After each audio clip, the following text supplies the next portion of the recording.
Hello everyone, this is my review of set 75383, Darth Maul's Sith. Hello everyone, this is my review of set 75383, Darth Maul's Sith Infiltrator. This set has 640 pieces and retails for $70 in the US. Now, when we open it up, we will find 7 numbered bags and an instruction manual. Now let's get into our exclusive minifigure in this set, Saw Gerrera. Our first minifigure up is the exclusive minifigure Saw Gerrera. Now, this minifigure I think is phenomenal. Now, I do kind of feel like it is a little odd doing dark green, but I think that was probably the best decision because of the colors that LEGO has. Now, before we get into him, he is on a beautiful 25 years of LEGO Star Wars brick down here. We'll plate. There's a brick, and we'll get to that in another review. And the minifigure Saw Gerrera, I gotta say, for our first Saw Gerrera, I think he is phenomenal. He has great leg printing, waist printing, torso printing, this armor printing, which is the same under it, and he has a beautifully printed cape also. I think that's great with having like little cutouts there, and having all the printing there. He has a great like grim facial expression, then he has like a fighting facial expression there. He uses the fin hairpiece, and he also has a great cane, and I think this is like one of the best minifigures in this. There's just one that I think is almost as good, if not better. Our next minifigure, we have Darth Maul. Now, he is equipped with a red lightsaber, which that is not changed since the 2020 Darth Maul thing that we saw with the dual Mandalore. And he has some pretty good leg printing and torso printing, and this little thing we use for the spikes is great there. The only bad thing I gotta say is definitely the head. The head is just, I don't know if you all can see it, but he has no pupils. That's right, Darth Maul has no pupils.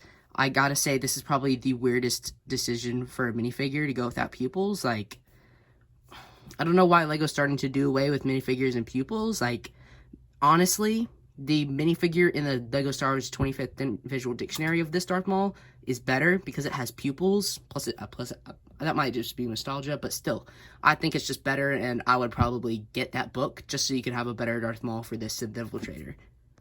Darth Maul is probably the worst minifigure in this set, though, because our next minifigure up is Qui-Gon Jinn.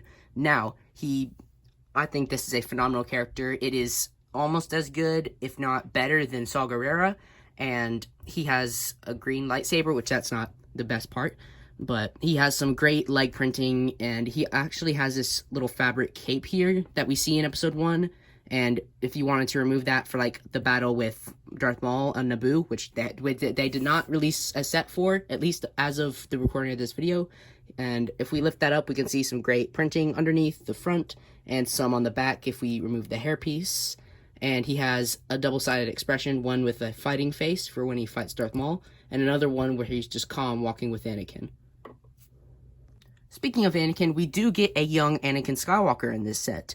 He has the small gray, well, why did I say gray?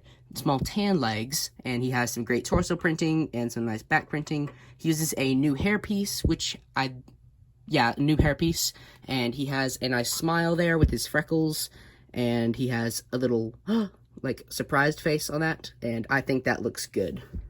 Included in this set, we also have Darth Maul's 3 probe droids. Now, these, I think, are pretty good. They have little antennas sticking up, and they are able to actually fit inside the body of the ship, but we'll get to that later.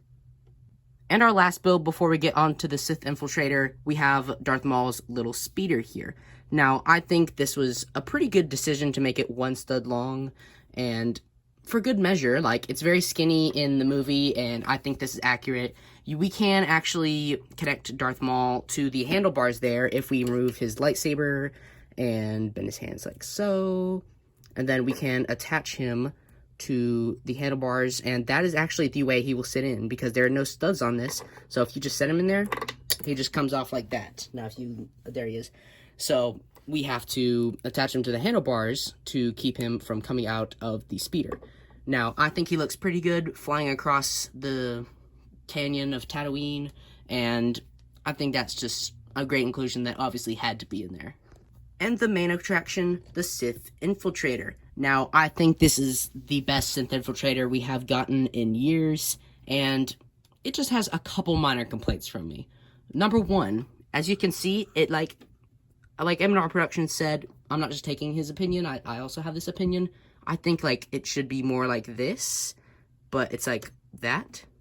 So, instead of being a complete line, it's, like, going down. So, I don't like that. The landing gear are just too low on this, but nonetheless, the landing gear are sturdy enough to hold up the ship.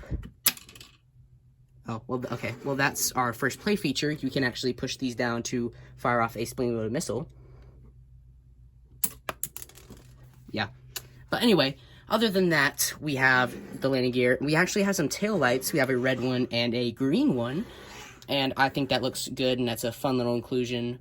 And also, to reload the spring-loaded missiles, it is a breeze. All you do is just push them into the front up here, if they will stay in. Okay, we'll reload them later.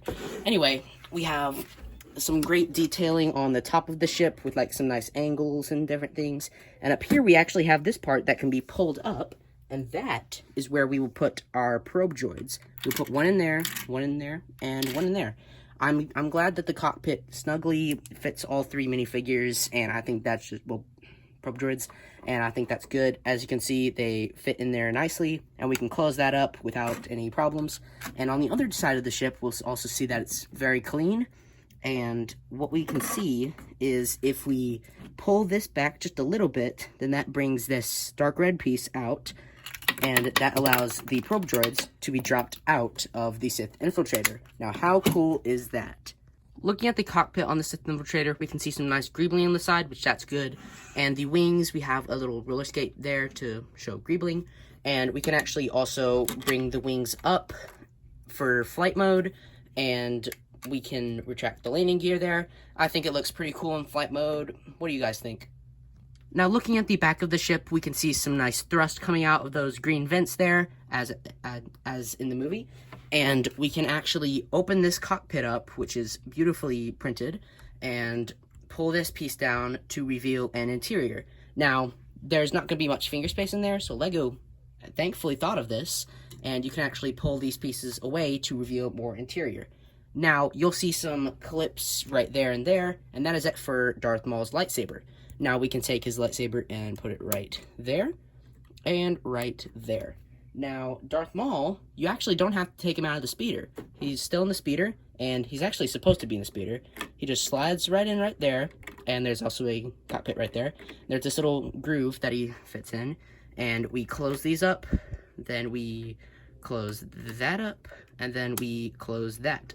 And then everything's nice and snug in there. He fits. It's just a little snug, but he fits. It's good. Overall, I have to say, I love this set. I love the Sith Infiltrator. I've been wanting one for a while, since the last one was like 9 years ago. But I can't recommend paying $70 for this one. Like, if this was $50, I would say go get it. Like, if you can find it later this year, like Black Friday or something, for $50 or something, or close to that, I would get it. But I do not think $70 is a good price for this. Of course, I just love this, and Saw Gerrera definitely adds some value there. And the minifigures minus Darth Maul's face is phenomenal. And I gotta say, I would recommend picking this set up, just not for $70. Let me know what you guys think. I'll see you all later.